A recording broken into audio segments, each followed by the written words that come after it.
Welcome to Bloody Good Horror.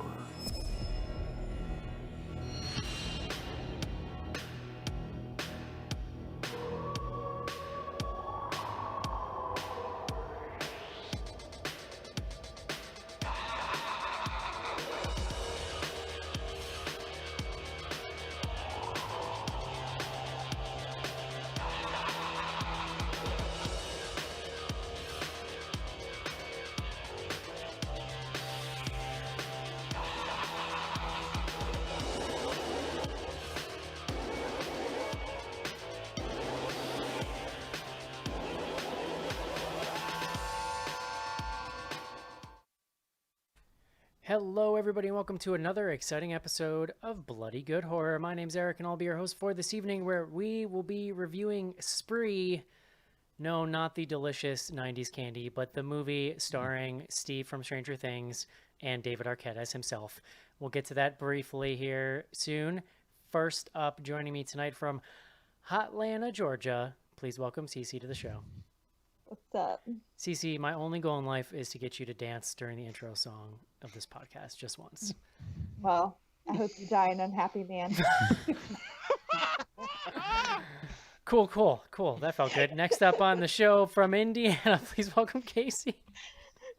Hey, what's up, guys? This is Casey. Welcome to the Casey Show. That hurt my feelings. Next up on the show from Chicago, Illinois, please welcome Joe. Eric, tonight I guess it'd be all right if we could touch bases, hook up somewhere, and exchange some fuck faces. Yeah, I think that'd be cool. Last up tonight, speaking of fuck faces, coming to us from Maryland, fucking wherever the hell that is, please welcome John to the show. Hi, Eric. What's that state? Is Maryland that state you drive through? No, Maryland's pretty big, right? I'm thinking Delaware. Nah, it's small. No, you could spit across it. Because there's a state when you're driving down the East Coast where you're in it for literally like 20 minutes. Is that Delaware or Maryland? Delaware is long and skinny. Maryland is Go on. fat on the east and very skinny on the west. Oh, so Like Maryland. I that. mean, so Maryland sounds like Fancy it. Ken. Sounds like Maryland would hurt. It just depends where you're driving, Eric, I guess is the Right. answer. If you're coming down 95, 90. you are only in Delaware for like 10 seconds. Got yeah. it. Okay. So that has Hey, you nothing guys- to do with where you are, and it doesn't matter. Thank you very much. Anyway, we're here tonight to talk about Spree. This is a found footage movie about influencers. So get ready for us to know what we are talking about. Get excited. the olds are here to comment on the youngs. Blah, blah, blah. Twitch. If Eric, you're on the Friendster doing your thing, you referenced Spree as a 90s candy. Like, is that not still available? John, Yeah, it do you what you know about me? Do you think I eat candy? No, but also like, why do you know it didn't come out in the 80s? Like, I'm just why peg it to the 90s? I don't know. Fucking look it up, dude. the ultimate like sort of narcissistic side of Eric is that this candy stopped existing the moment he couldn't eat it. It was invented. It was invented like when he remembers it. Sure. And then, I mean, listen. It I think stopped narcissist might be a tad harsh, but yeah, you're right, Joe. It's pretty ceased much production in the early 2000s. no, invented in the mid 60s. Spree was the idea, yeah, and then in the Mid-60s. 70s it was bought by Nestle. So yeah. What you're if you right. found a package of Sprees lying around on the ground, Eric? What I'm hearing is these were exclusively 90s candies, so we've established that. Anyway, tonight, Joe, please tell us what we are drinking tonight. Beer guts.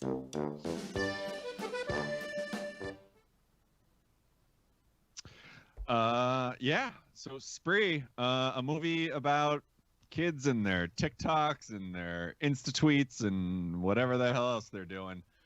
And in honor of all that, I picked a beer. I think from the first time I've ever picked a beer from Missouri. John, get excited. This one's from Crane Brewing, and the beer I picked from them is their It's Just a Phase. Now, John? No? no, All right. not bad. All right. Thanks. So this one is a New England IPA, or hazy IPA as the kids are calling it. I've done a bunch of these, so I'm not going to get, too deep into the style, but in short, it's a little lighter on the hop flavor, or sort of that bitterness that you get with like the West Coast IPAs, or even like your more like traditional American IPAs. So they're definitely like a lot smoother and easier to drink. Although this one comes in at about 6.5% alcohol, so it's a little bit up there. But definitely like sort of easy drinkable. They have like sort of that creamy mouthfeel, John, which I know is usually what you're looking for.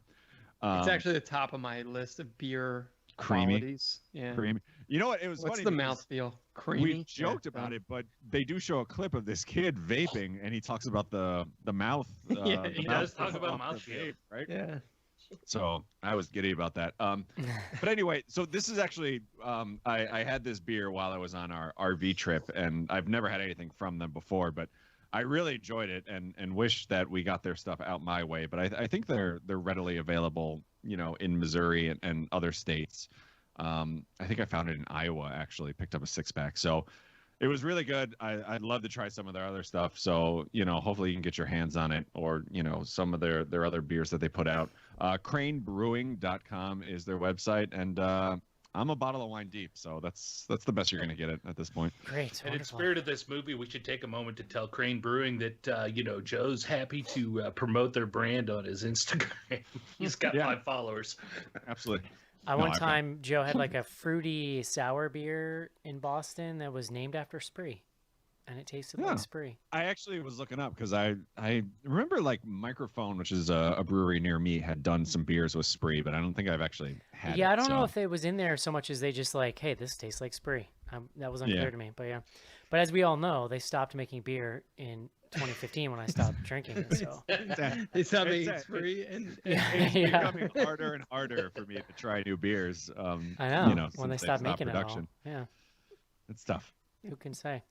All right, thanks for that, Joe. It is time. Let's take a quick break so that we can review Spree. This is it, Jennifer. Your big break in TV. Stop the prime time. Main feature.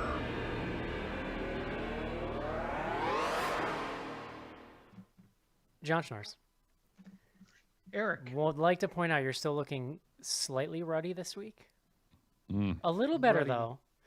I think it's just the light in this I think room. you. I don't know what to tell Well, I don't know though because I'm looking at What does you. that mean, ruddy? What is that? Ruddy, I think mean? means like of red complexion. I believe. I think. Ruddy. I think. Interesting. Because I just think of it anyone as, like, ever play healthy. the sequel to Seventh Guest, 11th Hour? One of the Very clue familiar, or one of the yes. puzzles, the answer was the sky is bloody, your fate is ruddy, and I never understood what that actually meant. Ruddy of a person's face having a healthy red color. So never mind. I don't. You look unhealthily ruddy. How's that, John? And then Maybe it was the sky is ruddy. also your used fate is bloody. also used as a euphemism for bloody in British. We're just here giving out tips to games Well, from the early 90s. You also, early John. 90s CD-ROM. But you look a little better put together this week, and I'm wondering if it's because you were self-conscious that somebody on Twitter said you look like Steve Bannon. No, that hurt. That did hurt. You saw posted it, that though, on right? Slack, I think. Yeah, that was a little yeah. harsh. No, you know what? Couldn't even argue with him. I thought about cutting my hair after you posted that. It I'm was not the gonna hair. lie. I mean, I don't want you to cut the hair, but I don't see it. Like, I'll be honest, John. Like, and I'm the first one to like poke fun at you. I don't see it. He's a little heavier than I am, just to be clear. Well, like I said on Slack, Let's you see need at how least long another 10 quarantine- years alcohol well, abuse. yeah, before let's you see look how at long that. quarantine Yeah. lasts, John. Let's not make any promises we can't fair. keep.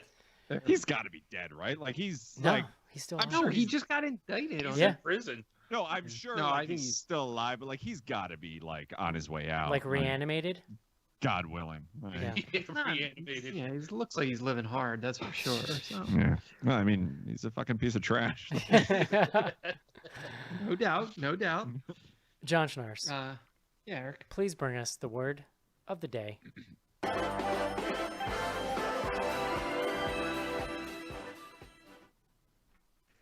Eric, I was considering ruddy, but I guess I'll go with my other one that I had picked out. The word is splurge. Ooh. SPLURGE. Splurge. Euphemism for Gaz. Mm. That's a callback. That's Yeah, a thank throwback. you. There I like go. it, yeah. Nice. An act of spending money freely or extravagantly, a large or excessive amount of something. It can also be the verb to spend freely or extravagantly. I thought this was funny. The origin here, they say early 19th century, originally U.S., and they just say probably imitative. In any event. So I think it's just it's one of these words that it kind of sounds like what it is. Was it automatopoeia, I believe, is the phrase. Right. Splurge. I like that. Like, Really like when close you to say that. 600 episodes, like John has just given up on even finding words that relate to the movie that we're doing. Like, just like No, it is first of all, it is a synonym for spree, which I consider doing spree because I was actually very curious where the hell the word spree Oh my comes god! What if they called it a murder splurge? That would be amazing. yeah. I mean, spree would have been interesting, like or that. like Let's send from. He- T- No, or like- there's no, at least from what I didn't do like a Schiller Or like, research. oh, but that spree guy- is, like, unknown No. origin. that guy. He's a splurge we're well killer. aware. Splurge killer. I like that a lot. There you go. All right, John. Splurge killer. Why don't you tell me what Spree is about? Who made this bad Larry? So yeah, I mean, I did kicked around a little bit here. So the director and writer, I'm going to try to pronounce his name. I might kick this over to Joe though. Eugene Kotlyrenko. Kotlyrenko. Yep, that's right. He is a Ukrainian filmmaker. This is probably his. I think it was. Oh, shit, I'm on Wikipedia. Let me pull up IMDb. But I believe it's sort of his like fourth or fifth film, but maybe only second or third sort of feature length. And yeah, I mean, otherwise, so he's writer director. I thought interesting. I think I noted you guys over email. One of the producers here is Drake. I don't know, social media / music sensation. Sensation. Yeah, it stars Joe Keery, who, if any, I mean, the only thing I really know him from is Stranger Things. Has he been in other stuff? No. Stranger Things people pulled him right off the street. They were just like, here we go. So Joe Keery, he plays Kurt Kunkel. Kurt is. Oh, man, I'm trying to think of like a nice way to talk about this. So he is an aspiring influencer. Started out as a YouTube star, YouTube person. What do they call those people that were just like making videos on YouTube? The Streamers. Streamer. Yeah, I mean, I think he started where a lot of these folks started, and we kind of see the beginning of the film is his evolution. I mean, Joe, you mentioned him doing like vape reviews. I mean, he was trying to hit on every popular fad in streaming. It hasn't worked, and so we kind of pick him up on what is effectively his last day. He decides he's a spree driver. Spree is the name in the film for a company. It's basically Uber. So he's a driver for Uber, and he sets up cameras around his car, and he is going to live stream this day where he's basically going to kill as many people as he possibly can. And he's been posting about it. He's been posting sort of into the void because like no one pays attention to him. All these like videos about his preparation and yada yada yada. He keeps calling. Right? It was unclear how long he had been preparing. I don't know. I thought it was more like months. And he's using the hashtag the lesson. And so he's teaching people how to have this sort of, I don't know, denouement or climax in their streaming careers. And so, yeah, the movie just starts out with him. And as Eric kind of teed up in a first person perspective or kind of found footage perspective, we see his streams. We follow him through his streams and other sort of social media type ephemera, just going through his day, killing a bunch of people and interacting. Right. I mean, it's not. with It's found footage, but it's really you're watching a live stream basically. Well, yeah, I And mean, then it's a specific sometimes kind of found multiple footage. ones crossing over at the same time. Yeah, I mean, there's the found footage movies, and what we can talk about is where it's like one camera that's like always running. This is a sort of different style of found footage where there's parts of this movie where we're seeing security cameras. There's parts that are different people's phones. There's parts that are sort of other filmed things. I don't know. So, yeah, I mean, that's the tee up. I don't know how much else we want to get into in the plot. Like, there's not that much other plot to it, really. Yeah. Okay. Joe, what'd you think? Oh God. So I'm gonna just put out there that I fully appreciate the fact that I spent the last week trying to like guilt people into paying for this cameo thing that I set up. So everything I'm about to say, like talking about how much like everyone in this movie aggravated me, like I appreciate the hypocrisy of what I'm saying, but with all that out there, I cannot think of a movie that I have disliked or been like so annoyed by as much as this one in a long time. I mean, so in all seriousness, like I get what the writer director is going for here, and I just think it was very cheap. Like I don't think he went about it in the smartest way. Like everybody's pretty much a cookie cutter version of the character you met in the last scene, with like a sprinkling of racism or the one guy's sexist. But like at the end of the day, like every character in this is exactly the same, with the, you know, cab driver or whatever the hell we're calling him being kind of like the pinnacle of this whole like my photo or, you know, follow me on Instagram type culture that he's trying to like make a spoof of or a parody of. So I don't know, we'll get into it more, but like outside of the fact that I just found everybody in this annoying, I didn't think like it was very clever. Like I thought he just kind of went for the cheap shots to the point where like it felt like an angry Joe in middle school wrote this movie after not being invited to like the big party that like everybody else did. Or like I remember the first couple times I visited LA, I was like, I fucking hate this town and I hate everybody here. And like I think this guy had the same experience and went home and wrote a movie, and you know, to talk about how vapid and everyone is there. So I don't know, like we'll get into it more, but I was not a fan. Casey. So surprisingly, I did enjoy this quite a bit. It's not like movie of the year or anything like that, but it was a lot of fun. I thought it moved well. It kept me entertained. I got a kick out of most of the characters just for their douchiness and stuff. And I don't think Joe's wrong on the way that on how shallow these characters are or anything like that. I just took it as part of the satire that I assumed the director was going for. I could be wrong. It felt like it felt the tone of the movie though pretty well, that they're all intolerable, like all the characters are intolerable, and that was probably a decision, was my take on it, and I thought it carried over pretty well. I thought Joe Keery was good. I thought Sashir Zamata was really good. I thought the whole the whole movie was entertaining, so I'll leave it at that. Cece. I kind of think that I fall in between this. I will say that I thought the movie was well done and that the actors were great. It definitely kept my attention, but for a satirical take on social media and like the addiction of trying to like have your life matter, I don't know, it just like wasn't toothy enough for me. So yeah, I think I'm kind of in between everyone so far. John. This Let is, it out, is a, John. Do it. Yeah. You know what? This is like a really friggin' weird movie. I think it's one of the weirdest movies we've seen in a long time. It's both pretty violent, or at least it has a lot of kills.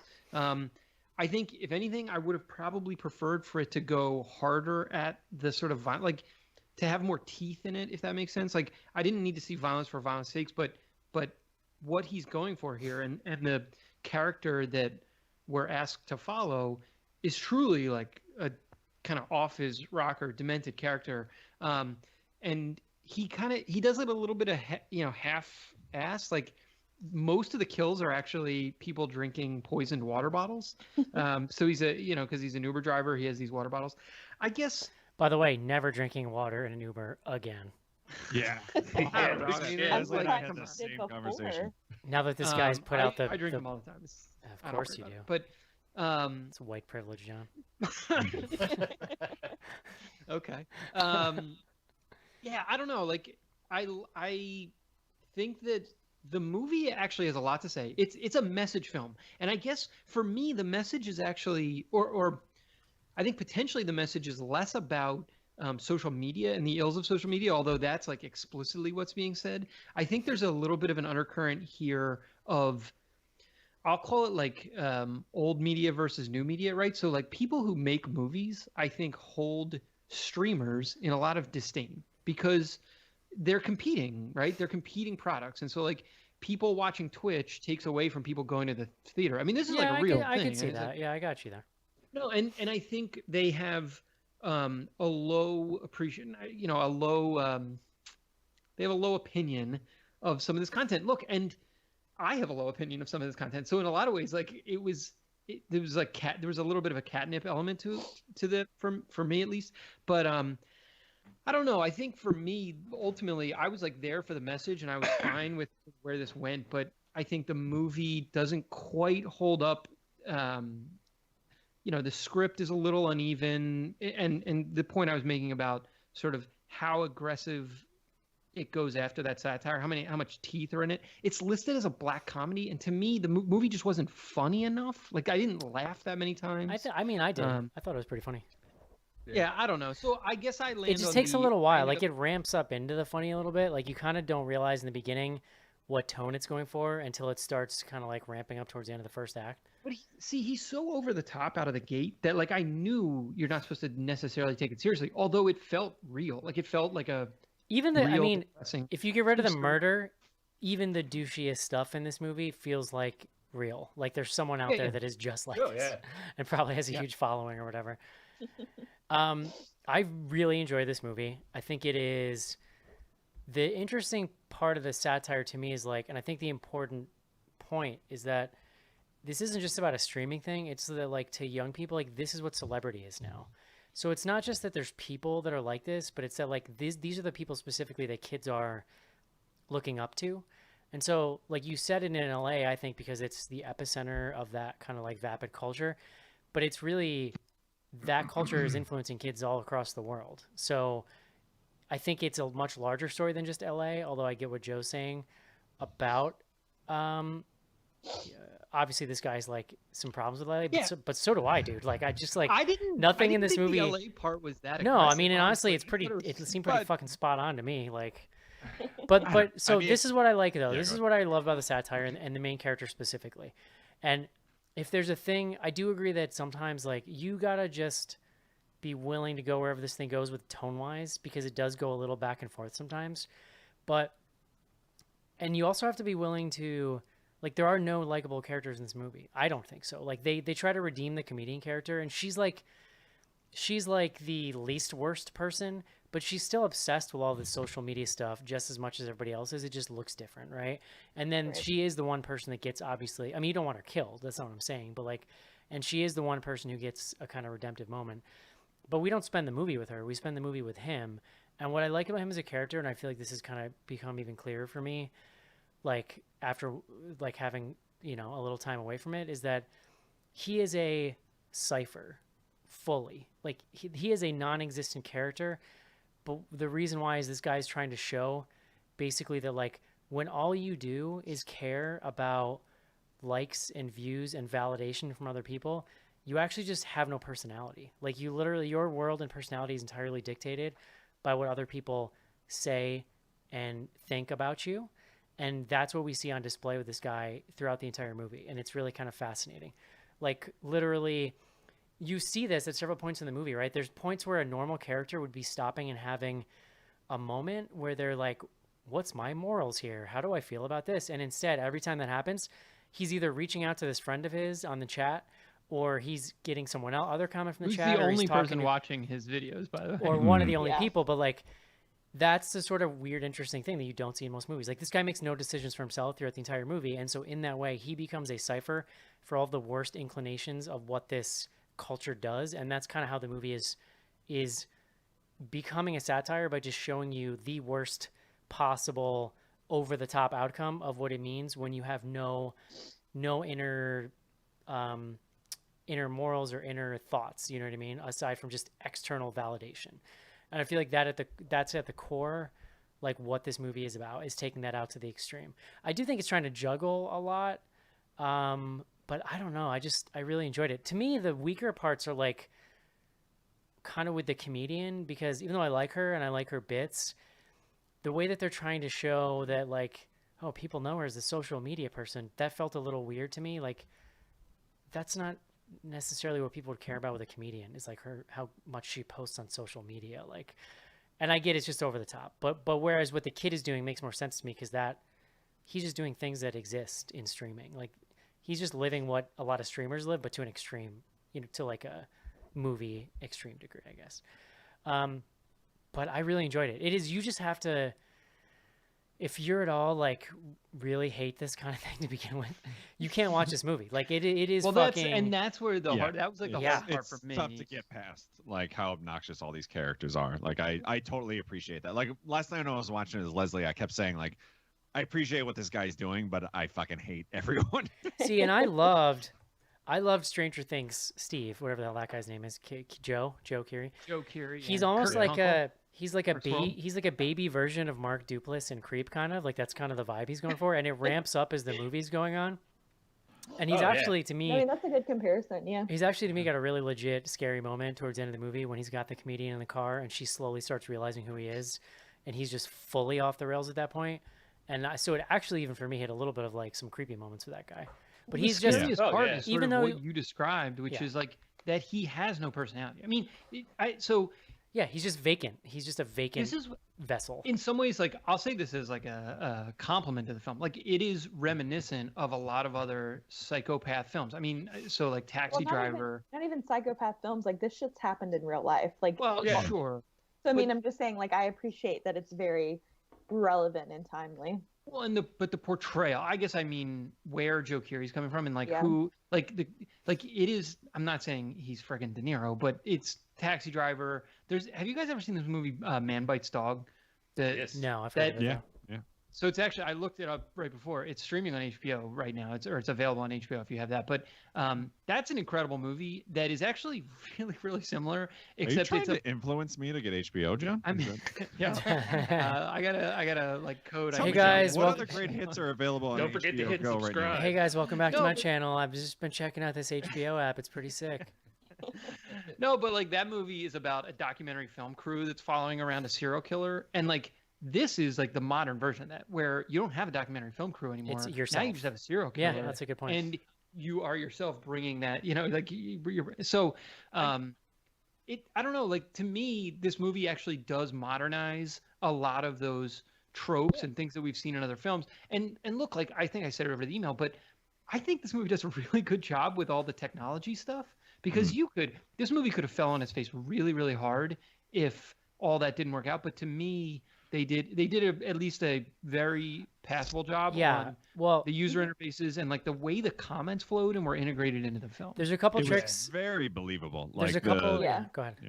It also kind of reminded me of what's that movie? Nerve with Oh yeah. Yeah, Yeah. or like Robert. Casey brought up Cam too. Definite similarities there. yeah, Yeah. that's true. Joe, you were saying something?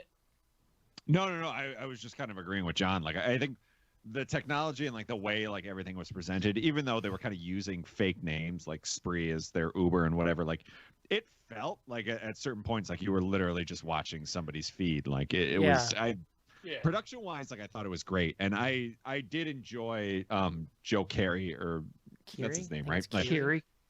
I thought he did a great job. I think for me, the thing that stuck out and aggravated me most was like the characters that they kept kind of throwing in his car, with Yeah. the exception of Misha Barton, Lala Kent, and Who is Lala Ken? I recognize Misha Barton. Lala Kent is from Vanderpump Rules. Okay. Um, Got it. and Well, and just- wasn't that what's his name? Frankie That's Grande. Ariana? Yeah, it's Ariana Ariana Grande's Grande's brother. Yeah. So like literally we were watching this and I'm like, I was looking at the IMDb page. I'm very excited for someone that's about to show up, and I didn't tell Leslie, and we were both like pretty tipsy by the time she showed up, and we're like, this is great. Like I could have watched those three in a cab for an hour and a half and been perfectly happy. There's I two. I didn't know who Lala Kent was. I did pick out Frankie Grande, and I only know him because of He was on Big Brother. Big Brother. Yeah. So the couple of tech things I really liked are, I love the split screen with like the Spree, like I'm booking a rideshare app like capture, because then it kind of will show him pulling up and then show the person's kind of meter, like you're getting this close to this person, and it was an interesting way of using the technology to create tension. And like the Twitch comments are like brilliant, and it's not Twitch, it's like called something else, but yeah. there's actually they like a get- shit ton of jokes, like legit movie jokes, like written into the Twitch comments that are really funny. But you'd have to Yeah. watch the movie 5 times to get them all, because they're just scrolling by wicked fast. But if you divert your eyes over there, like there's stuff going on that's actually really clever. And as someone who has spent a lot of time on Twitch and seen that chat, it's very accurate to Twitch chat. Oh no, that's what I was gonna say. It Yeah. felt real. Like it felt like they studied that shit for sure. Yeah, their stuff with the tech stuff was enough to even get me, who works in tech and IT and stuff like that. For after a while, it was good enough to it's like, wow, I wonder how they put that together. And you start spinning wheels, like, you know, I could do this and See, and, this. like, It was good enough that it makes you think about On it. that note, though, like there's a lot of shit I think is funny. Like in the first act, I love this whole bit where, in the beginning, he's got all the cameras around, and everybody that comes in, he's got another awkward explanation for like what they are, but he keeps like backtracking, or then he'll say like, "Say hi to my audience," and they're like, "What?" And he's like, "I mean, these are for security." Like, and that's It's for my safety. Yeah. yeah, like the way that the main character dude is playing it off is like very funny. I thought. Yeah. I really love Joe Keery though, and we did touch on this, but I got struck by his ambivalence to the whole thing, and I think that was what made his character stood out, because he's doing all these heinous things, and he wasn't necessarily always like laughing maniacally like he's some big evil super being or something like that. It's just part of his stream. He's ambivalent to it. It's just part of the bit. But and that's part of the satire that I think runs through it, is the way that this culture taken to an extreme promotes a lack of empathy. And like the word empathy is used a couple different times in the movie. Well, he doesn't have a personality. I mean, Right. You nailed it, Eric, up front. Like it's not even empty. He's like pure psychopathy. Empty You vessel. know, like yeah. So I don't know. Like I would also say, so you mentioned the characters that come into the car. To me, that was actually like one of the weaker parts. So the first character took me out of the movie a little bit, because it's this white Oh my God, the Nazi supremacist. dude! It was Yeah. like shades Yeah. of that Seinfeld episode where they get stuck Yeah. in the limo with the white supremacist. guy. It just was like, I don't know. It felt, I don't know. That is actually much better done than it's handled here. And like Seinfeld. even See, I thought that was funny though. Like because I you know don't what's know. funny about that scene? The guy goes, he's like, "You're white, right?" And literally, just the look on Joe, like you could see the muscles in Joe Keery's face fall. Like that shit was funny, and he's like, yeah. And the guy's like, "Say it with me now. I'm white and I'm proud." He's like, "No, I'm not gonna say That was that." probably the one laugh I got out of this movie, where he's like, "What did he say? Like, say it with me, like I'm white," and he's like, "Nope." Yeah, yeah. I think that stuff is funny. It's subtle, and it's a lot of subtle acting, I think, going on with Keery himself. Did anybody else, when the call first showed up for that white supremacist guy on the Spree app, think that was Eddie Izzard? I don't thought know. that dude looked just He like did Eddie look Izzard like at him, first. I don't know who that is, Casey. It sounds familiar. He's You'd a recognize him. British comedian. Yeah, he was in Mystery Men, which The cross-dressing. you've all obviously seen. Yeah. That's Oh, wrong to okay. say. Was he in Terry Gilliam's? it was a '90s film, so Eric is very familiar with it. They haven't made And movies Spree. since '90s. Back when they made But I guess- movies. Like, I don't know if this is what you were getting at, John, but like the trouble I had is all the like sort of minor characters felt very surface level. Like it was very much like, here's the racist guy, here's the sexist guy. Like there was no depth, even to like Joe Keery's character so much. Like there wasn't much in the way of like layers. It was very much like, this guy wants to be popular and he's racist. This guy wants to be popular and he's sexist. Well, they don't This have woman enough wants to be time with popular the and she's a car comedian. people. You know what I mean? So I think- cut some out. Like, Well, and I Yeah. think that's kind of what I mean by like it's not very toothy. Like it's Yeah. not that it's not well done. It's just that like it's a very surface level type. I mean, I know it's not necessarily commentary or like a full-on satirical take on it, but it's just like I kind of wish they would have leaned into, you know, the motivation a little or something. I kind of Mhm. like he that talked it. with each one of these. So my take on this and the way I ended up there is because he talked to each one of these passengers as they come in, and they all talk about their streaming and online presence or something like that. And the conversation always goes to that. I never expected anything more than surface level out of these people, because that's the kind of people he's picking up, and he's trying to mooch off their numbers. So for me, looking at it from that angle is what got me into it. I also kind of like that it takes it, even though I think there's maybe a more interesting version of this. It's just straight up scary. I kind of like that it is so kind of like light and vapid in a way, because I feel like that's just kind of like it's all wrapped in with the critique of this, this area and this kind of like society. Yeah, I feel like that's fair. That it's making a very. I guess what I'm saying is making a very conscious decision to keep shit wacky, like over the top and wacky. Yeah. I think maybe the other way I would go that is like he isn't even putting in the work to do creative kills on his stream. He's doing literally like the most basic shit to like get his numbers up from a kill perspective. The only would've loved a shenanigans movie I'll where- call is that he could have killed those people in that junkyard, and there's no blood in his car. Like he stabbed a woman in the front seat. yes. Seat is totally clean. No, he did show him wipe the window off on the inside. Yeah, but not not with the rest of the seat. upholstery. Yeah, there Casey. was a scene where But they, to me, with the, like Joe, like Eric said, his good point that Joe Keery didn't have a personality, so he's taking on the personality of the people he wants to be like and imitate, which is all those people, and he doesn't fully understand it, so he's shallow and kind of weak too. You know who I thought was really funny was the young kid like influencer that he used to babysit. I just loved the way the kid could turn it on. Like when he shows up at his house, then he's like, "Don't make me do this, bro." And then he hits the button. He's like, "Hey guys, welcome back to my chat." And like just the way he could turn it on a dime, I thought was like really funny. See, I agree. Like, I think that was maybe one of the few characters that had like a little bit going on there, because you did get to see like a little bit of the back, like he's playing video games and like just being like a normal kid, and then like the moment the camera's on, like it's like flipping the switch. Yeah, much like. Yeah. No, sorry. Go ahead, Casey. I was gonna say I thought it was weird with him too, and I just remember Base Camp. I don't remember his first name, but he always called his show Base Camp. But he was going along with it for a while too. That was threw me off, because at the beginning he was kind of he was the only one watching, right? So that was a little weird though, weird because then later on, he's like he starts freaking out about it. And it's like or maybe the argument is that in that moment he realized it was real, like he didn't think it was. But there's a weird shift there. No, see, my read on this was that, and this is like, again, part of what made this movie made the movie less enjoyable for me. So the main character, this Kurt, he's so pathetic. Like we've talked about how he's a psychopath, but he's also just like sad because he wants to be a streamer. He's been trying to be a streamer his whole life, literally his whole life, and he's horrible at it. He has no fans or whatever, and so he does start absorbing these people. And Bobby, who is this person he used to babysit. By the way, John, you could be a good streamer and just not have fans, John. That's possible. Yeah, John. Look, I guess I've been doing the Bloody Good Horror social media accounts for like 6-7 years, so maybe that's the part that hit a little close. Well, but, all right. So my point is that Bobby is like very successful, and Bobby somewhat was taking pity on him and kind of stringing him along by telling him that he is gonna basically like support his stream. I don't know, fucking tweet his hashtag. Yeah. In any event. Then Bobby is basically like confronted with this thing, and it's kind of like, okay, bro, you told me you're going to support it. And he basically is like, fuck it. Like, I'm not going to do this. Like, it's not worth it to me. And he's like, and cool, that's where, it goes dark. But I don't know. He kind of realized how pathetic he was. Here, can I ask one other question on the main character?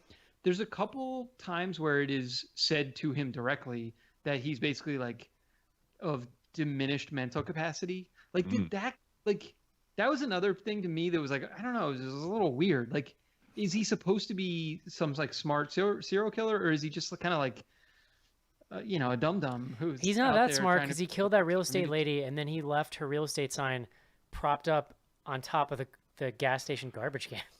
Well, I got the impression that like he knew he was going to get caught, and he was pretty much like accepting. He was ambivalent. Yeah, I thought that was just like remake the kills. Like he was eventually going to. Dude, the whole So I love it. He was super concerned about covering his tracks, other than the fact that he wanted to keep this going at least for a few hours, so he could get the whole his numbers burrito up. truck scene. I thought was really funny, in particular, like where it goes at the end, like when the cops end up running away. Once things kind of jump off, like around the time you're talking about, Eric, like, I was definitely on board, and I think that's like if it was more of that in the movie, I probably would have been a lot happier. I mean, there's a couple real legit like car chase scenes too, which is pretty cool. We didn't even talk about one of my favorite parts, which is David Arquette as the DJ dad. That's what I was gonna say. I loved him. I was excited that he was the dad. Like I have almost never watched a performance like where I thought more like, oh, this guy's not acting.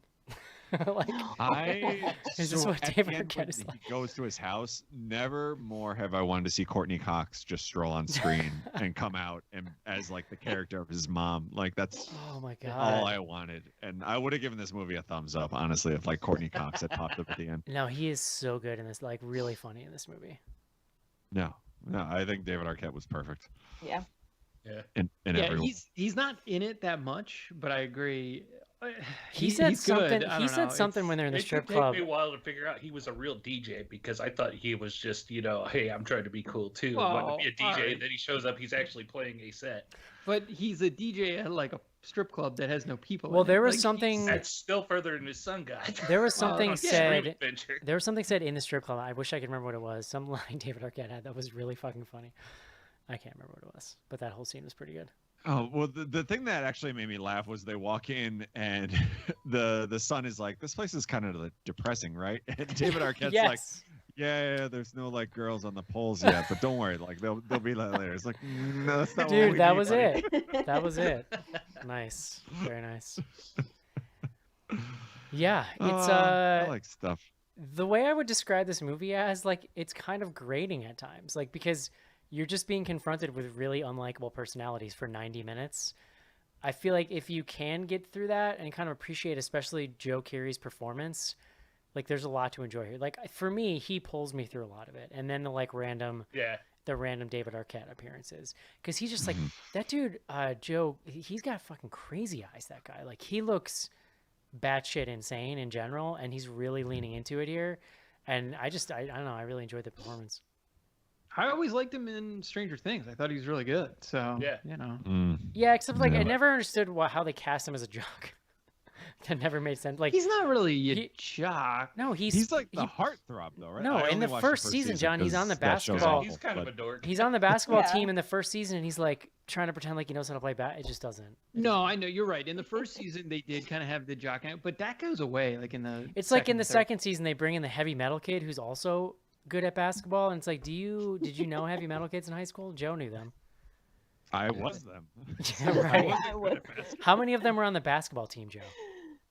I mean, our school, not to get too deep, but like our school was real weird, Eric. Because Was like, it? I don't know, like I talked to my wife and like she grew up in Jersey and like people went to football games on Friday nights and stuff. Like that I went was to not our I went to school. football Like, games.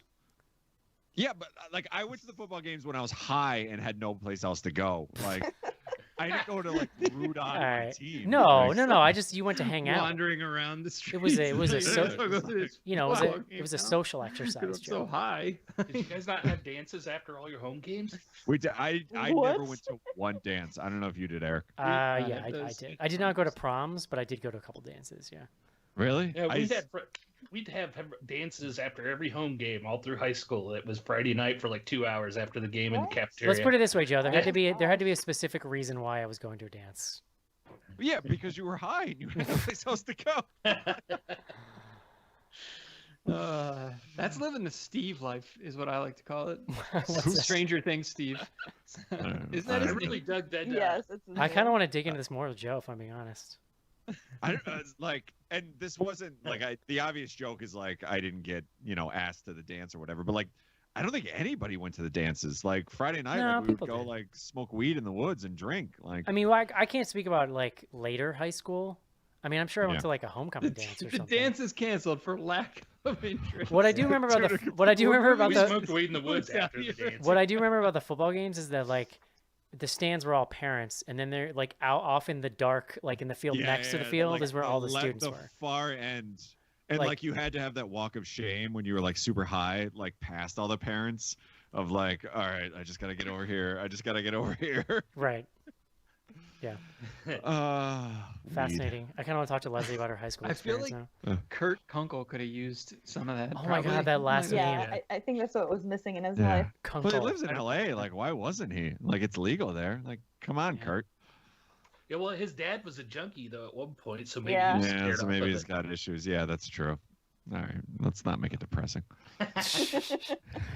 Okay. I really dug that internal shot of that car crash when he was going through under the freeway there to where all the homeless folks Dude, were. the I thought car that was the pretty car well crash shot. is great It's good. because that scene is like psychotic, and it's like Yeah. he's the happiest he is in the entire movie as he's mowing down like a homeless camp, Yeah. and it's like Mhm. I feel like that's the moment where the kind of like pathos of the movie really like shines through, and then just out of nowhere he hits a homeless tent that's somehow like a stunt ramp because it flips him like, up he and pops over. up.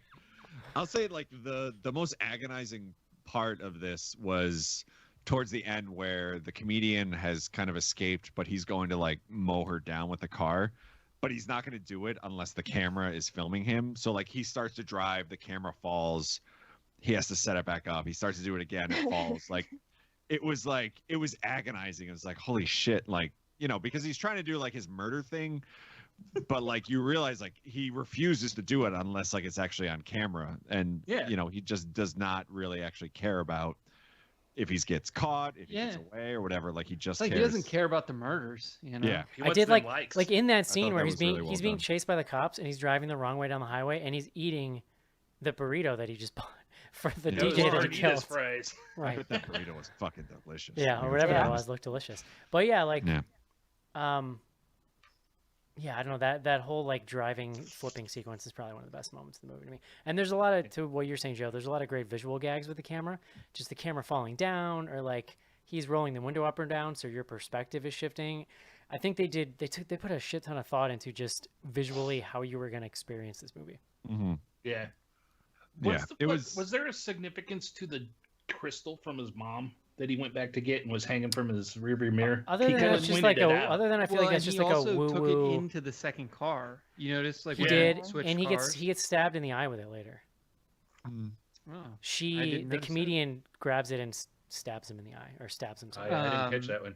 No, I mean, this is where there is. It's not that there's no characterization or no like sort of backstory for him, but it feels pretty thin. Like, right? I mean, he's basically Travis Bickle, you know, but like his parents got divorced and his dad's like a bum.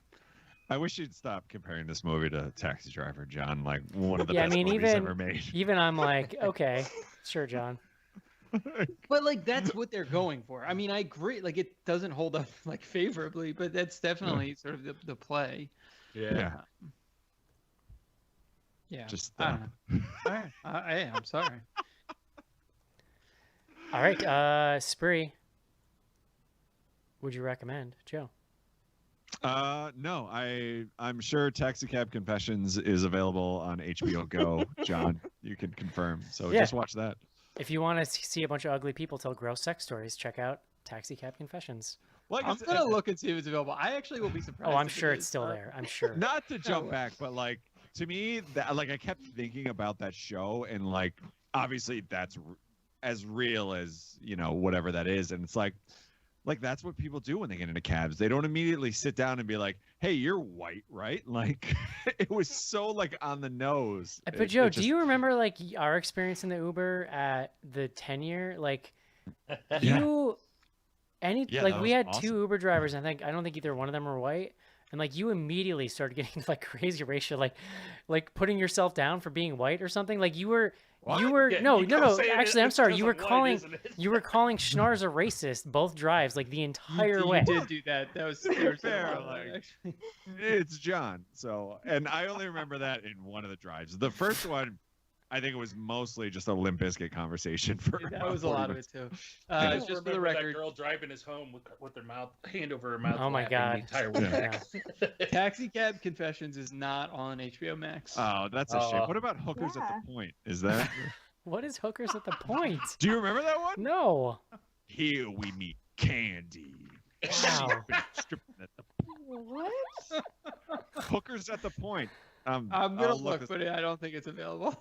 I'm Yeah. almost positive. I think So they after that, struggle we're on gonna it, need you to like, check for real culture. sex, and then Yeah. swing around to the cat house on your way back. Oh, yeah, Hookers Cat at the House. Point. Didn't that guy 2002. die? I remember seeing the Cat House. He was running for president, I think, at one point, or like Cat House not available. Yeah, there's no way. Hookers, no. Hookers at the Point. Are you is sure there's bugging. not like an after dark section? Because this stuff used to be on HBO now, Yeah. or so I heard. No, it's definitely not. It was on Hookers at HBO the now. Point, John. if you guys can track down, is amazing. It's Hunts Point in New York City, or I think it's in the Bronx. And like they pretty much just follow hookers for, like 5 or 6 episodes. It is amazing. Eric, Oh, I'm man. checking the romance section just to see if there's any. I'm kidding. Romance.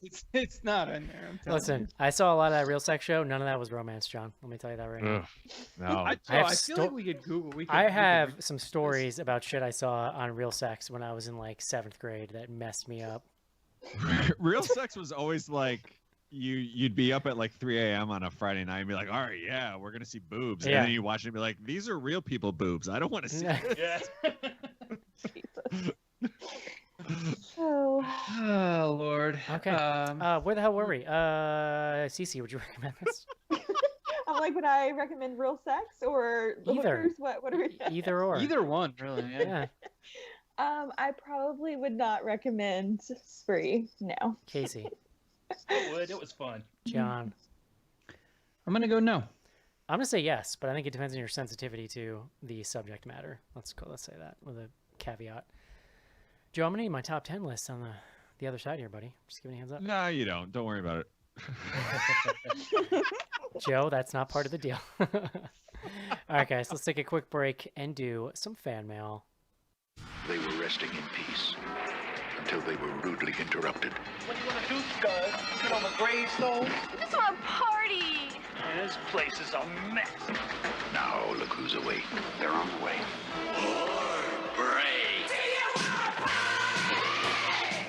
They're back from the grave and ready to party. I think things are getting out of hand. The Return of the Living Dead. Rated R.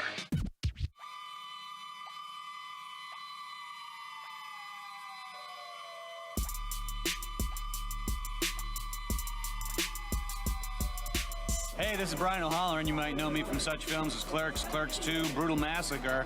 You're listening to BloodyGoodHorror.com.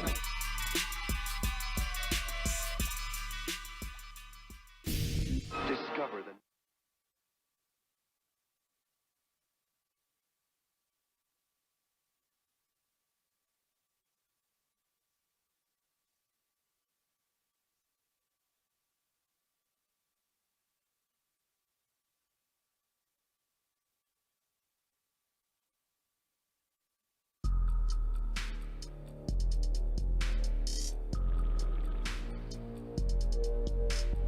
Send feedback to info@bloodygoodhorror.com or on Twitter using hashtag AskBGH.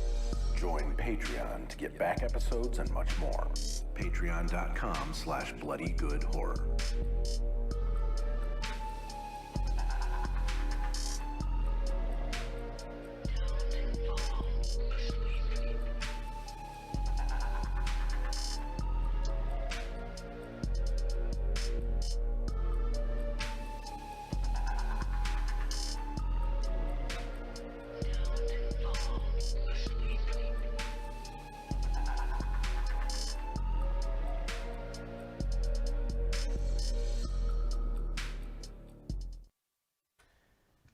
So one time on Real Sex, Joe, there was like these people who I'm so excited wore you're hearing this. these people who wore like studded leather and like rode each other like the one guy was a dog and the lady was like his dog owner. Was this the one where the woman had like a whip, but Yeah. she would also put it up her ass? They were like horse people, right? They Yes, were gonna be horses. They were horses. Yeah. Yes. I remember Yep. that one. Saw this episode. Yeah. So I am familiar with Real Sex, but your familiarity with specific episodes Also is not attractive, surprising. not attractive people horses, Joe, which was part of my problem Oh. with it. I mean, John, you don't no, when you're like 12 and you see some shit like that, you don't forget it, John. Yeah. John, I've been a very just don't sexual remember. being since I an thought early you were about to age. say I'm gonna really bad for. I've been very naughty. John. I have another one like very vividly in my memory that is almost like too explicit for me to describe on the show. Was it the one that always sticks out to me? Was there was like an orgy / like food fight? Like these No. people went and like took a class on how to like use food in the bedroom, and it was. Oh, I no, remember thank that you. one. It was a The answer is don't. Oh man, Don't. I don't remember whole arcs. I feel like I remember images. But I don't know. Can you describe some of them for me? No, I couldn't. Are you sure? You've already gone farther than. What was I the? think I- There was the other one. Turn on TV was also like after Real Sex. I think in like the late '90s, like maybe early 2000s. HBO. Yeah, yeah. I It don't was remember that one. narrated by like a fairly well-known actress too. Hang on, I'm gonna look this up. She was in what was that movie with John Malkovich where he played a robot and a scientist that went to the moon? You know what I'm talking about, I don't know, right? but I want to watch this movie now. The right Stuff. It was I'm gonna find this movie, John. I'm gonna send it to you. I remember The Right Stuff. Turtles did like the theme song. I'm just in my head trying to think of a way to. You are just saying words together. I just really want to be able to explain this one segment I'm thinking of, but I just feel like it's too far. I'm like, you know what? I'm not gonna do it. I'll type it in the chat. Lately, Mr. Right, Making Mr. Right, I think is the name of the movie. Look it up, John. It's great. Okay. info@bloodygoodhorror.com is the email address. We got a quick note from Alyssa, who is co-heading the book club with Cece. Alyssa says it's September. We're reading Stephen Graham Jones's The Only Good Indians. BGH's own Andy said it's awesome, and I'm sure he's right. We read his other book, Mongrels, a couple years back, and it was great. Or reread his other book. October's read will be announced next week. We can be found on Goodreads via their site or the BGH site, and on Twitter at BGH Book Club. Thank you, Alyssa. No, Alyssa, thank you. Thank you. Joe, why don't you talk about the 5K, and I'm going to describe this scene in the chat. All right. Oof. What do they call these? So, the third annual Bloody Good Horror 5K, and this year we're doing a 10K. Is going to take place the weekend of Friday, October 16th. So pretty much what you do is you go out, you run your 5K, you run your 10K, you send us your results, a screenshot of whatever running app. I'm watching John like laughing hysterically at me right now. You send us a screenshot of your run, and we'll send you some fun prizes. In the past, we've done medals. I think we're going to do medals again this year. It's going to be a great time. Did you read the chat, Joe? Anywho, so sorry. The weekend of October 16th, you can walk, you can run, do whatever the hell you want. Just have a good time, get out there, enjoy yourself. So prizes that will be shipped out. Unfortunately, we have to keep that within the continental US, John, just because of the COVIDs and whatever other excuse that I have to not go to the post office and send stuff overseas. But last year I did send out links to some past episodes if there's one specific, if I can't send a medal to you, but just enjoy, guys. Just enjoy your life. I didn't hear a goddamn word you just said, Joe. I'll be honest with you. It was all gibberish. It is 100% gibberish. I am really drunk right who now. Who wants to read my chat and explain this TV segment to everyone? No. I want to talk about Making Mr. Right. I'm ready to go watch this movie, actually. It's so good, John. I've watched it a number of times. And what the heck? Wait.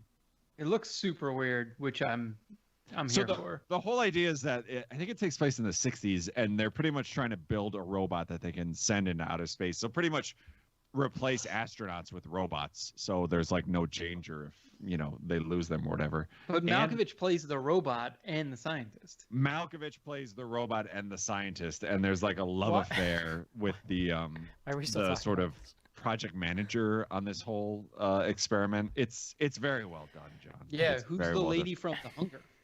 Yeah, so she's the one who did the narration for Turn On TV on HBO, which is where it's all coming full circle now. The circle of life. Can we look at my top 10 list quick, Joe? Oh God, I don't like physically. I don't know if I can. But yeah, I've got it in front of me. You want me to give me the bottom 5. Bottom 5, you have Come to Daddy, Becky, VFW, Underwater, Gretel and Hansel, The Invisible Man. Oh, God. Read me my top 5? Host, Relic, The Invisible Man. I think you have The Invisible Man on here twice. We'll get rid of one of them. Put this in. Boom. Problem solved. Are you sure you're not seeing double? I will say, though, I'm putting Becky on notice. She's the next to go. Becky with the good hair? Yes. All right, so I'll put this in at number 10 for the time being. Yeah, that's fine. Yeah, take out the second. Right. It's the second Invisible Man. Which one was Becky? I don't even remember that movie. That's one with like Kevin the girl James. who has to fight the Nazi Kevin James. Yeah. Oh my God, that movie was so much better than this, Eric. Okay, that's fine, Joe. I refuse to bump that for this. I didn't. We don't have to, because you had Invisible Man on there twice. Don't put that on me. Okay. All right. That's all from email. Let's do Twitter. This is Oh, not wait. a great idea. Oh, do you want to talk about Cameo now, or do you have a question queued up? We got questions on it from Twitter or Instagram, so we can just do that. So we are on Twitter at BG Horror. We use the hashtag AskBGH. And if you want to send in a question about the movie or just life in general, we're here to help you out. So we got a few from like last week. Let me know if we did this one. I don't think we did. Which horror movies were released before your time that you would most like to eventually see on the big screen? Shining. That's from at Chris Alionte. Shining.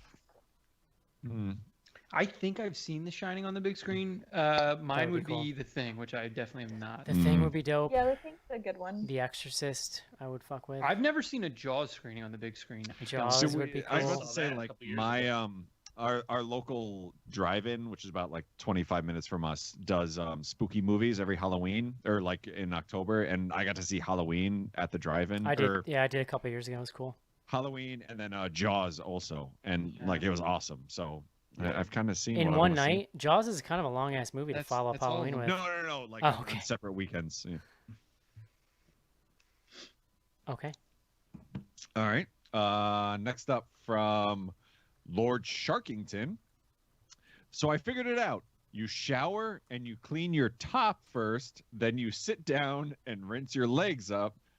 Raise your legs up, letting the shower spray the bottom of your feet. That's not a question. I think he's just... It's a grooming tip. Well, thank you, and we'll take it under advisement.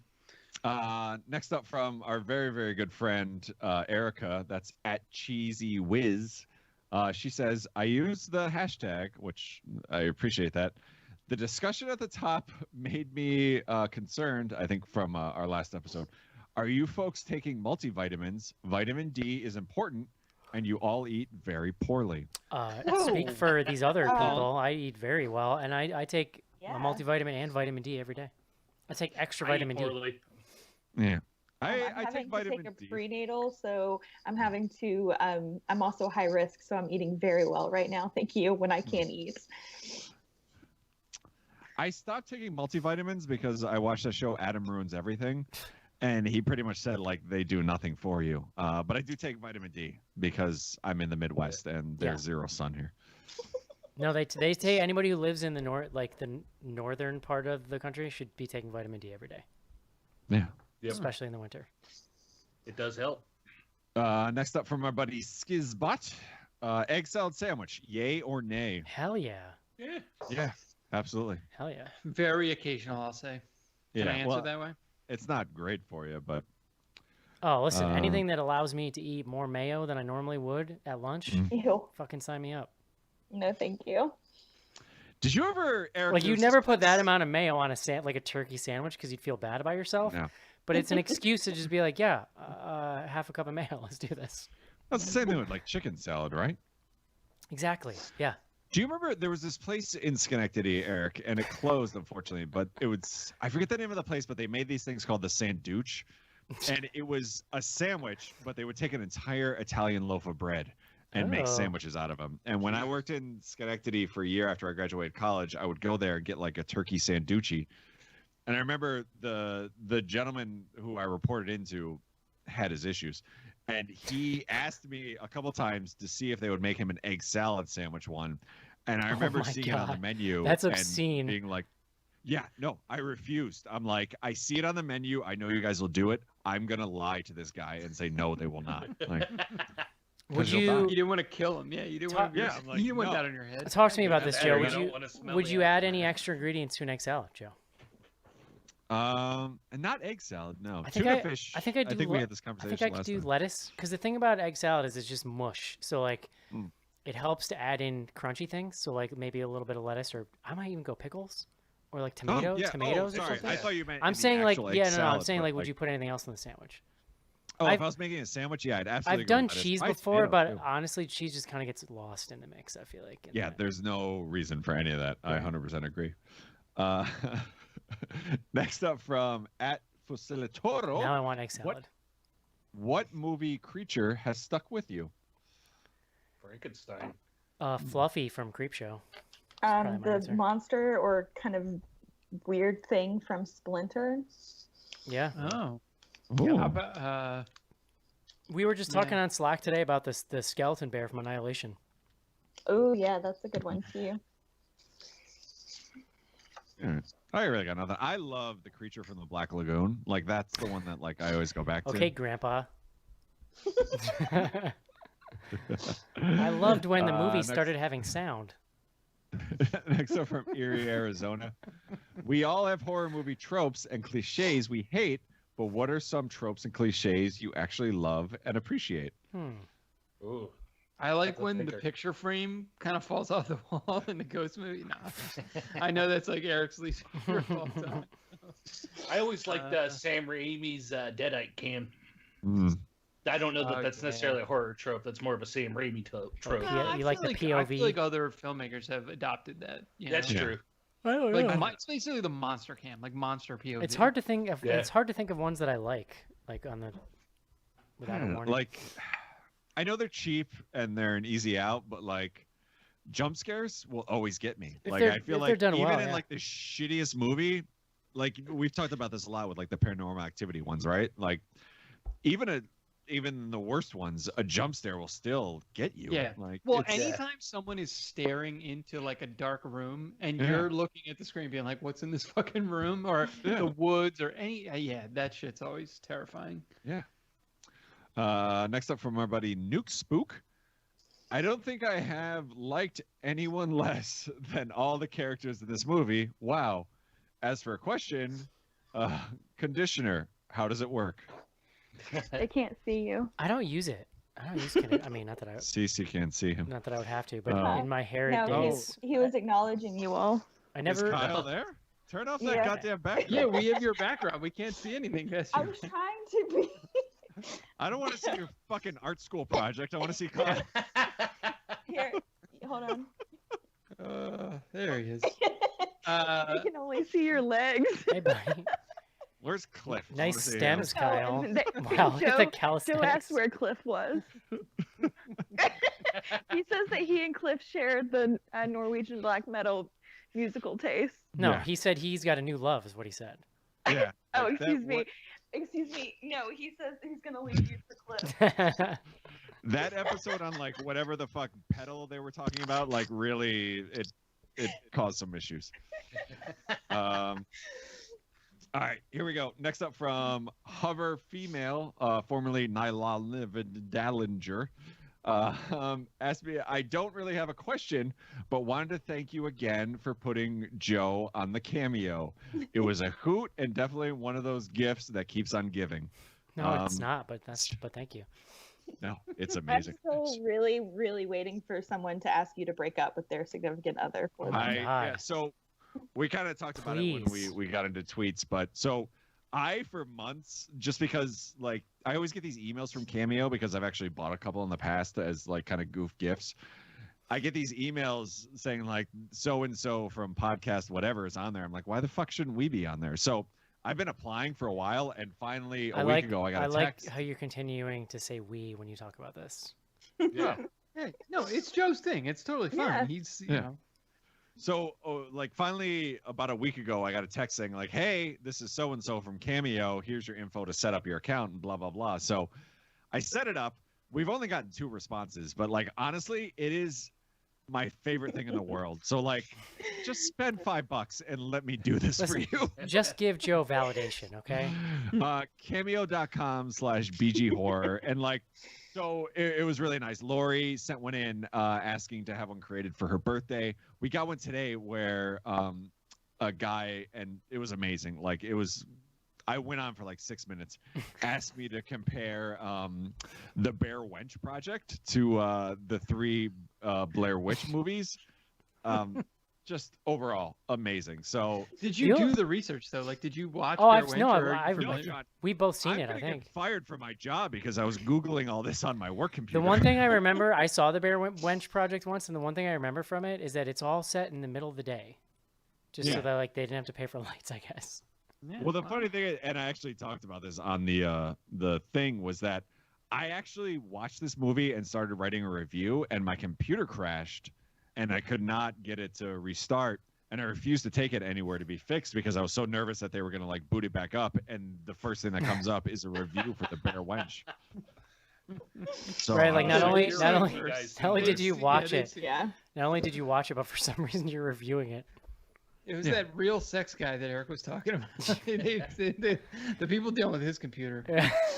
So. Yeah, I mean, I'm sure they've seen worse, but not for me. Rich is the guy's name who sent in the request today. So, thanks, Rich and Lori, and anybody else. Cameo.com/BG Horror. It's a thing. It's out there.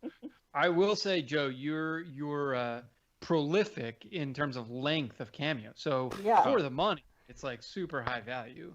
Well, like I've seen, like I've kind of just perused around at like the people that are on there, and I'm like, who the fuck is gonna pay like $300 for like a 5-second clip from like Bethany Frankel from New York Housewives? Like that's bullshit. Like you should get what you pay for, or like it's not like it takes a lot of time out of these people's day. Like, put some effort into it. Yeah, let's wait and see if your price goes up, Joe, and then we'll see how you feel. I gotta imagine we're gonna peak at maybe 3 of these, so I'm not, I'm not. So how do people find it? Literally the URL that I've rattled off like 9 times. Or you can just go on the Cameo app and search for Bloody Good Horror. Thank you. Yeah. All right, carry on. All right. Last but not least on tweets, and then we'll take a look at Instagram. From Marcus UC26. What's the scariest moment you guys have had that felt like a horror movie? Like, I guess so in real life, like what have you had that felt like a real horror movie? One time I had a delivery guy try to get me to sign for the pizza in the back of his, like in the trunk of his car. Wow. And I was like, It's very Silence of the Lambs. Could you help me carry this couch, ma'am? Yeah, no. I remember once. Yeah, go ahead. Joe.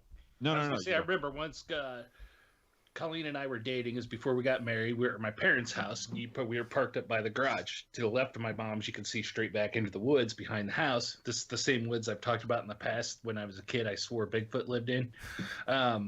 But we were sitting there, and Colleen saw it too. And she still laughs at me about it though, because we both I started the car. We both looked up. It was nighttime. We saw a light come over the woods, stop, and drop straight down in the woods behind my parents' house. And she said, "What the hell was that?" And all I did was turn and look back at me, and just backed out of the driveway and kept going. That's the best way to handle that. I don't want to know. What was that area in our town, Eric? Devil's Hollow or Wolf's Hollow? Wolf's Hollow, yeah. I remember. And it was like that place is actually really cool. It's like a kind of a ravine, and there's a road, and then the hills go up like directly straight on both sides of you, and there's trees growing up out of them. So like you could drive through it in the middle of the day, and it's like dark in there. It looks like nighttime or something. Yeah. But I remember like the rumor was always that there was like devil worshippers in that area or something. And so the rumor, the story that I heard is that there was some kind of like Native American massacre there, and like that's why it was haunted or something. Like we went there one night. I just remember there was a sick jump where you could like, if you drove really fast up the top of this hill, you could catch air coming off the other side. But we went up there one night in a car. Yes. John, there's not a lot to do in small town America, okay?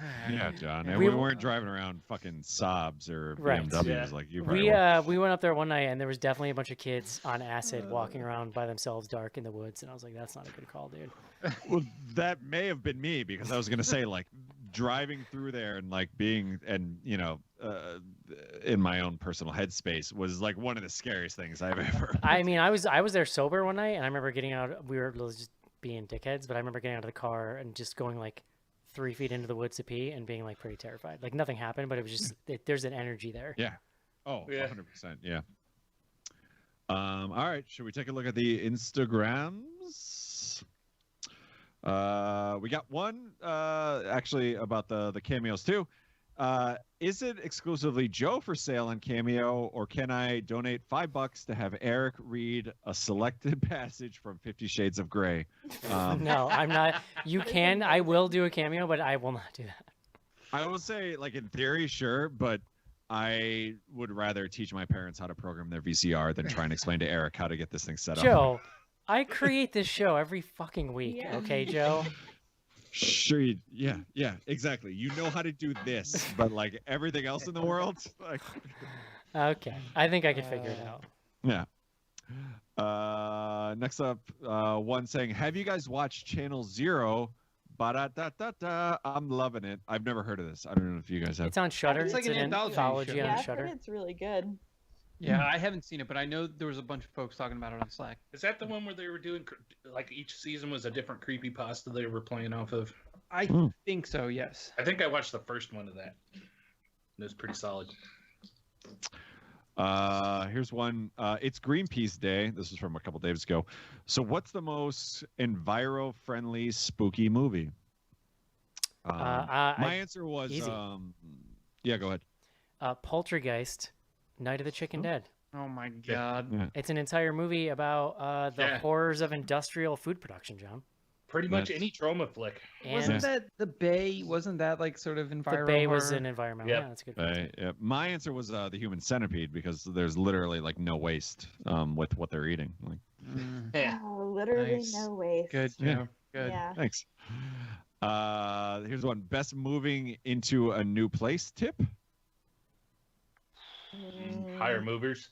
Yeah. Yes, higher Pay for that movers. shit Yeah. 'cause you don't know what Yeah. happened before you lived there. Yeah, mine was like make sure you scrub everything because if you take a black light, I'm sure it's disgusting. Yeah. Wait, blacklighting the walls? I mean, I don't know. John, you've met me, right? Would you move into my place without scrubbing the walls? I don't know. I'm about to move into a new place. I'll let you guys know how it goes. Yeah, scrub the walls, Eric. Don't take a blacklight. No. I don't own one. It's not 1995, so. Well, they haven't made it since. They stopped making them. Are y'all feeling spooky season yet? I'm eating pumpkin spice everything. I am actually because it's getting cool here in a nice way. Yeah. I'm enjoying. So. I've been drinking a lot of pumpkin beers, so. Yeah, I picked up a pumpkin, but the nitro version in cans. They have it here, yeah. Yeah, next level. Is it really good? All right, I'm a fan. Like, I think I like it more than the original. See, I got the Warlock, which is the stout, and the Southern Tier does, and it's choice. Yeah. Yeah. That's why you look like Steve Bannon. Any love for the movie Lake Mongo? It scared me. I've never heard of this movie. I don't know. I've caught pieces of it on Shudder TV, but I haven't seen the whole thing. I would say I've watched it, but now I can't remember. I feel like I liked it, but I can't remember. Yeah. I like Mongo Jerry. He sang in the summertime, that song. That's the only thing I had. It's currently available on Amazon Prime. I don't think I have seen that one. John, if you're going to use the virtual background, dude, you need better lighting. Because that's driving me fucking crazy. Yeah, it's not Can you great. see yourself there? Okay, that's a little better. Oh, here's one It for does everyone. not, I just have to say, like, the green screen effect has no fucking idea what to do with your hair. Yeah. Like, just no idea. I understand. Me neither, actually. So. Here's one that we can all jump in on. Better addition to Real Housewives of Beverly Hills, Kris Jenner or Kathy Hilton? Anybody? I'm Are they going to gonna make make Kathy Hilton fight because each I'm not a other, Kris or- Jenner fan. No. Yeah, exactly. That was mine. Like Kris Jenner. Like I don't think we should give her any money. Yeah. Kathy Hilton. The reason why this one would be great, John, is because Kyle Richards is her sister. I think sister.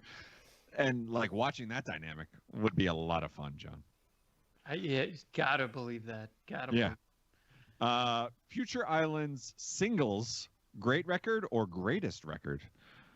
Very solid record. I've never heard of this band, I and know I it, listened to it, and it sounded like Fish Light, so it wasn't. Get out of here. It doesn't sound anything like fish. All right, last but not least, could you watch a movie again for the first time? What would it be? Or if you could watch a movie again for the first time, what would it be?